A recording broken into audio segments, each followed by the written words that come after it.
there are a few people who in the last 4-5 years have quit the sport of cricket because of deep cynicism, because of beliefs that matches are thrown, because of beliefs that things are fixed, because of beliefs that then become strongly entrenched as something they actually strongly subscribe to. That actually speaking, this whole thing is all pre-planned. You know, in 2011 when India beat Sri Lanka, there was actually a story here doing the rounds that somebody had sent a messenger in a drinking cart to tell India to lose, to tell Sri Lanka to lose so that India would win. Similarly, just now the toss that happened in the T20, right?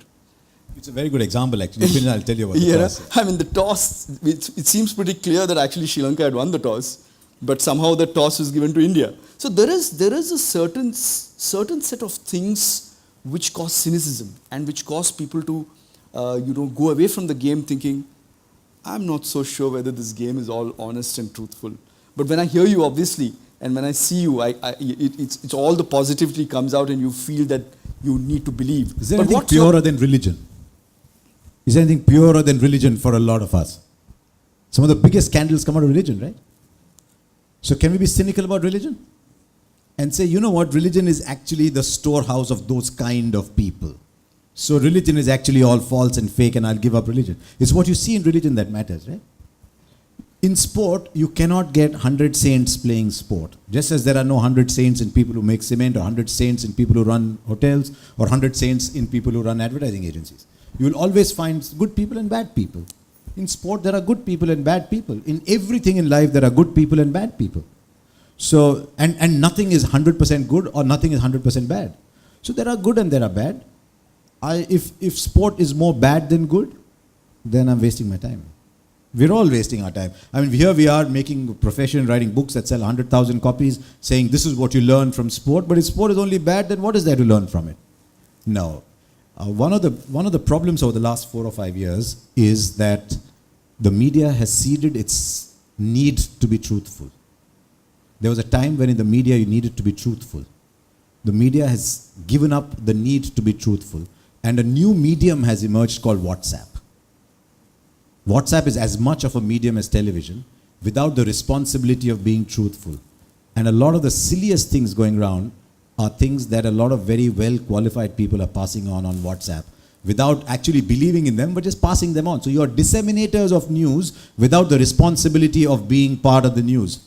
And that is why a lot of nonsense gets spread. I mean, is there not nonsense in stock markets? Is there not? Stop investing, do you? You stop investing in equities? So there is good and bad everywhere. If there was only good, we wouldn't have life. So there's good and bad everywhere. You'll hear these stories. Largely, you will hear these stories by people who are unwilling to accept that their team wasn't good enough to win. The moment you say that 11 players from one side played 11 players from the other side, and the better set of 11 players won, then you will not feel the need to spread these stories. But if you say, my team could not have lost, then you're undermining the team that has won, and so you're trying to create these stories around. And I think eventually, as we discovered with the toss, as we discovered with the toss in that India-Sri Lanka game, you couldn't say if the match referee had said heads or tails. As it turns out, the ICC has now gone through the footage. The match referee did indeed say heads. India did indeed win the toss. The captain, the toss presenter did indeed interview the right captain. The match referee was looking a little upset because the captain has to inform him first whether he's batting or bowling and then go there. So it's a very easy story to spread. When I was in Australia at the 2015 World Cup, I got a forward that had actually been printed, had appeared on a news channel after the first 5 or 6 games, saying, see, we have got this email, these are what the results are going to be, and see, the first 5 or 6 games have gone by these results, so every single game in the World Cup is fixed. Chief, everything in the game will be fixed, then you'd have only boys or only girls being born, right? Yep. So I said, okay, let's see, let's not, there are lots of idiots spreading these stories, and there are a lot of gullible people who are accepting these stories. So I actually sat down one afternoon, because cricket gives you a lot of time on off days. And I worked out every single result that this match fixing sheet was supposed to have produced, with one news channel actually put out. And based on that, the quarterfinal result that was said, the quarterfinal match could not have happened. Because if all those results had happened, those two teams would not have met each other in the quarterfinal. But being serious and analyzing is a waste of time, no, sometimes. So, it's not good for conspiracy theory. So there will always be conspiracy theory. Did 9/11 happen? Did planes go into the World Trade Center? There will always be conspiracy theories.